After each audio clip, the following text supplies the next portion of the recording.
So hello and greetings to all of my Dharma friends. Tashi dele chudro samala tashi dele shugiyo. So today is going to be the fourth video in my series about ADD and Buddhist practice. And the topic of this particular video is studying Buddhism with ADD. I'll be speaking mostly in English with occasional brief explanations in Tibetan just to make sure that everybody can be included. Troputsamala tashi dele shugyo ane deringe di donang shakpe nepa donang nyamchegi natsa tang nangshogi nyamlen kola video jipa chik marshegins ane juja tso di rwa donang shape nepa dang nangshogi lojang kola redwa mangchewa inke nangla marshegins ne samsam peki nangla tez marshegin. So the first thing that I wanted to recommend is that as you're a person with ADD or ADHD approaching Buddhist practice, try not to label that ADD or that ADHD as an illness. Just see it as a different characteristic, as a different way of being in the world, as a different way that your mind functions. Chirdang anso ADD injike nangla hakona dene lamsang natsa dapochi. Dondag shagire duas. Pigitsi dada yomare yine donang shape nepa donang nyamchegi natsa lavna dene yang natsa dabugi dondag chigyore dua. So ADD mi yena lamsang natsa masina yagadus. Ngelepa drotang mindrawa dabu chigyores rwa samlutang ta mindrawa dabu chigyores di dabu chiksina yagadu sangidu. If you think about it in that way, you'll be less likely to be discouraged. And that is really important because, as we know, within Buddhism, we speak about the three types of laziness. One of those is the laziness of discouragement. And if we experience the laziness of discouragement, the danger is that we never engage with our practice seriously at all, right? So that is something really important to be aware of.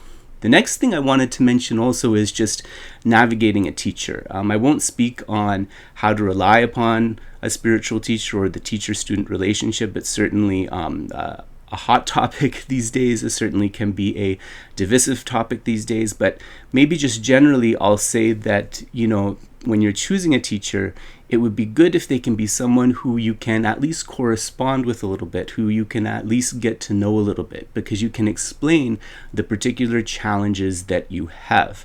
Dene shenyen tensu dang densu kola sheda shegi me rwa densang di kola keche mombo yere kasakala yine di ADD mi yena rwa donang shape nepa yena dene soso ngoshe tubyagi lamachi dapo tentubna yakshu dapo retuas karinsana nge netsu mindrawa di res dene konso kalop daktak nantugi retuas. And as you seek out that relationship, remember that the Buddha spoke, we say 84,000 different teachings for 84,000 different types of mind. Actually, I've heard from Geshe Sonam and many other teachers that it's beyond 84,000 probably. It's just 84,000 is a large number. So it gives you an idea of the vastness.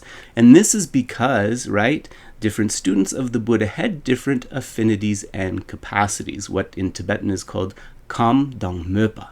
And so because these students had these different affinities and capacities, the Buddha would use the particular skillful means, would use the particular advice that that person needed, right? So there is no one size fits all. So having ADD, needing a little bit of a different approach, this is absolutely not a strike against you. If you look from the point of view of skillful means, if you look from the point of view of the Mahayana aspiration, right? The Buddha knew exactly that there were all these kinds of diversities of human beings. And with his great compassion, he preached this path to freedom from suffering for all of them.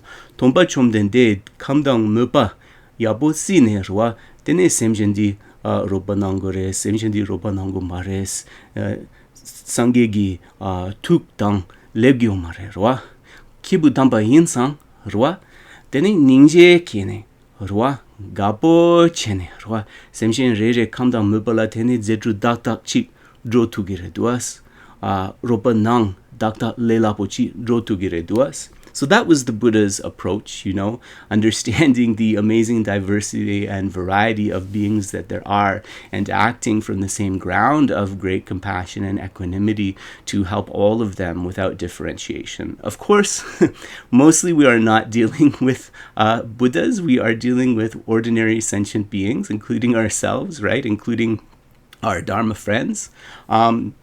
And so it's good to have some strategies for study and practice. So that's what I'll talk about a little bit in this session. Rede yine rwa micha tsangwa sangye mares, micha tsangwa jangshu sempam mares, jenja yimpa yindu tsane rwa midang miyana de dene nganso drotang chik hako go gire dwa, donong shakpagi neba chiki yina, dene di drotang kandesh chik drogores, le lawa gi drotang kare res, di hakona pento gyure duas. So the first thing that I would like to share is that in terms of your Buddhist study and practice, don't jump in to the first thing that sounds exciting, because we know that with ADD, what often happens is we overextend ourselves, and then often we take on more than we can handle and that we can kind of balance with our other responsibilities. Then sometimes we wouldn't be able to complete the course of study, or we'll come away not having learned as much as we had hoped, and we'll have a sense of failure. And often with ADD or ADHD, with that sense of failure, there comes a shame spiral. And there comes again that laziness of discouragement, right? And that's going to be a real hindrance for our spiritual growth. So, and unfortunately, the way Buddhism is marketed today, right, the different Buddhist organizations, they have these different kind of paths that you can follow, that are sold as like a package, right? So it's like you do this package, you have like, I don't know, just as an example, let's say you have 2 years, here's the study component, here's the meditation component, here's the tutor, and then at the end of those two years, you get like a certificate that says, okay, instructor of basic meditation, right? Just as an example. So unfortunately, this feeds into the ADD mentality, and algorithms feed into the ADD mentality as well. So we have all of these like amazing Buddhist courses, and they're often very well curated. They're often very good quality. Not all of them are good quality, but they often are. And so we have so many choices, and we want to do it all, right? That's often a reaction.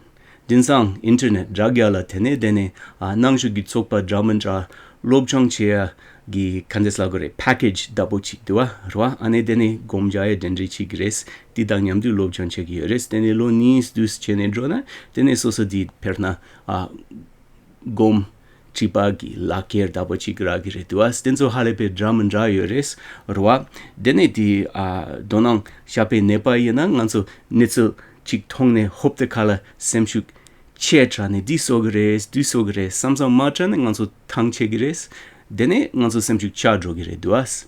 So then I would really advise, actually, rather than going for a package, or rather than going for a particular sort of goal of becoming something, in the beginning stages, get to know the teacher really well.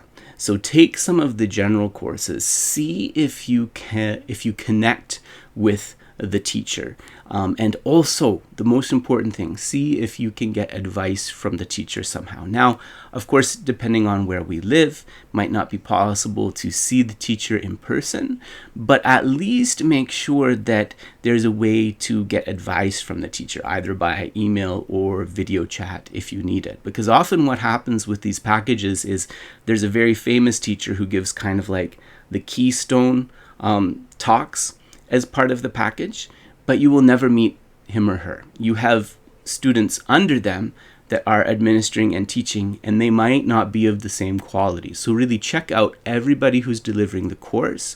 Make sure that their wavelength is something that works for you, and make sure that there's somebody who you can speak to if you need some strategies to be able to continue, if you come close to burning out, or you just get that sort of ADD overload where it's too much. Also ask, if I need to kind of stop, can I get an extension to watch all the videos later?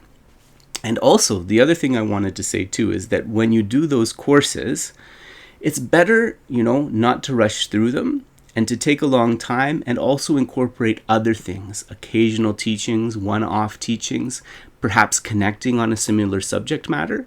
That diversity is going to keep you interested as an ADD person. So I think that, a focused diversity is good. Dene chirtang nanso di sokpa chenpo dinso lobchang chea gi package dinso yore rwa samsam lama halepe kedre chenpo dang yapo rwa kebu dampa ngune yimpa dapochi marshegi re duas ine kandes lagore zintra kashi mato lama gi zintra yomare rwa dene konso ola gi getru dinso samsam chigi re dua getru dinso yapo yodame yang yapo tago gi re duas ane nga triwa yona sutang tu gi res Diyang tes sanglo tangure mato jeng semchuk chadu rwa kalop shusa mena pekale kabore dua. So then, after you've sort of decided where you're going to go with your study, then you want to make sure that you're actually building knowledge in a holistic way and you're building some sort of foundation. So, the other thing with ADD is, I think actually this is true of Buddhism in general. Maybe we don't need to be specifically about ADD for this, is that we get excited about the next best thing, right? Maybe there's like a really, really posh Madhyamika course that's coming up. But then, the next month we hear about this big Dzogchen course or this big Mahamudra course, or there's this kind of empowerment into like, let's say, 100 different deity systems over 2 weeks. And all of those things are amazing, right? Because they are all this expression of the Buddha's chinle, of the Buddha's enlightened activity to meet the affinities and capacity of all these beings. But none of those systems in and of themselves is going to work for everybody.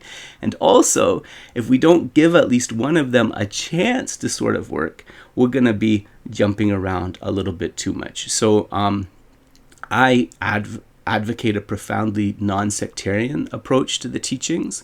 I am always wary of organizations that say don't step out of this narrow sectarian framework. But having said that, I do advise, keep a foundation, right? In the first little while, in the first few years, develop a foundation in something really well. Maybe take diverse teachings occasionally, but really know where your focus is. Build that foundation. Because after that foundation is established, then you can branch out and explore different things without it being a distraction and you ending up sort of, oh gosh, I've been studying for 3 years, but I've been all over the place. I don't even remember one single thing. So I just wanted to say that. Dene chirtang nganso le tamboa yimpe kapla, roa netso chik yabo lobchong chena yabo reduas, dene jidi yabo shape jela, dene nganso mendrawa mangru tatu gire dua, mato jeng nganso kadine o diagadus roa tsagi dabo chaya chikire roa, tamo nganso o di uma kola halepe tingza mo yinsan di donang so taking dene jela di o dzogchen tets yabo yore di jela chagishen tets yabo yores yamenanga di rinjung jatsa dabo chiti wan mambo shugos di kandes chik sogores roa, dene nganso halepe mambo so nana dene tama o nga pendo sheda shuma sons yung yagi nyanga duas che tsanga tambo jidi yapo sotumna dene jela tene dene nganso tes kuyangru dro tugire dua tambo jidi soya halepe kechampures. And the last thing that I wanted to comment about before ending this video is our approach to reading the Dharma, because this approach to study is really good to know about. How do I look for a way of study for a teacher that works for me?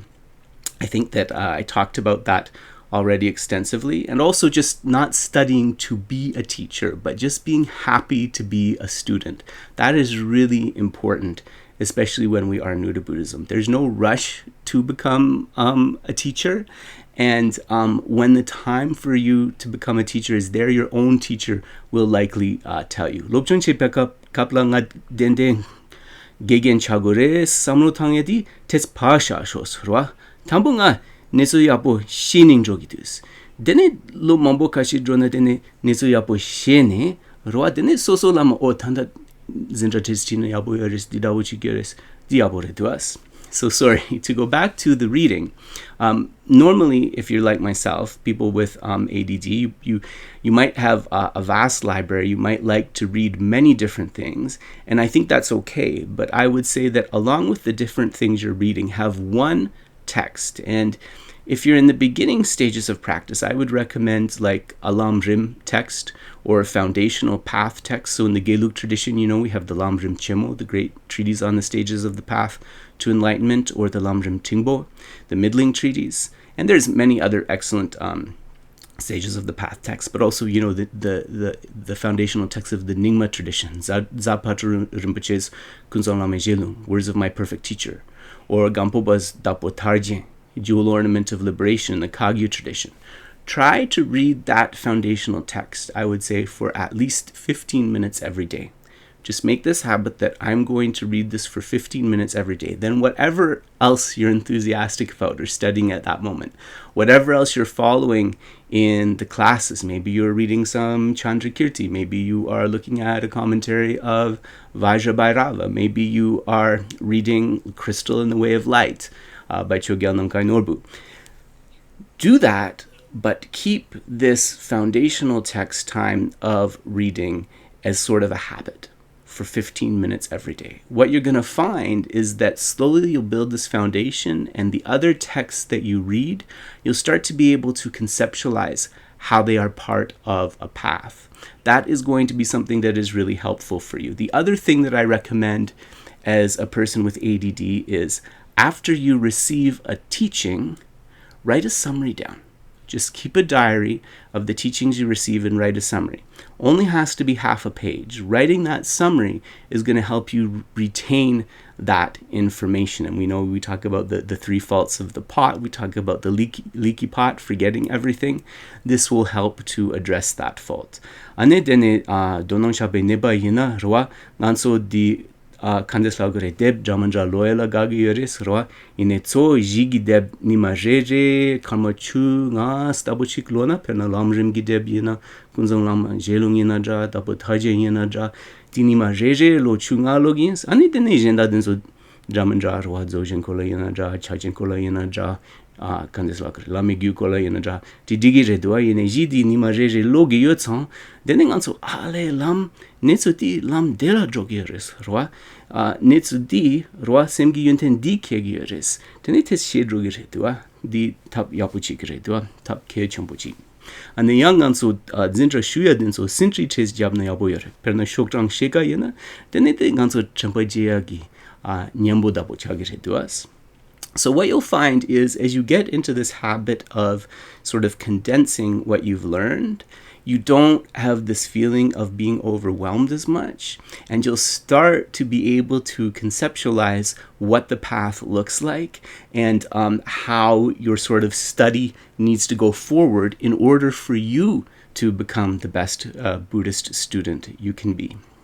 And so these are just a few tips about how to study Buddhism as a person with ADD. I hope that they have been helpful, and I hope that you remain determined and not discouraged in your study and practice of the teachings. Tenenge kajumaju sheaditet pento chetubda yaboyeres tene soso semshuk mashwaryadang mutune lochang cheagi tsora chiklevna tene halam digires. So thank you very much, and I will end here.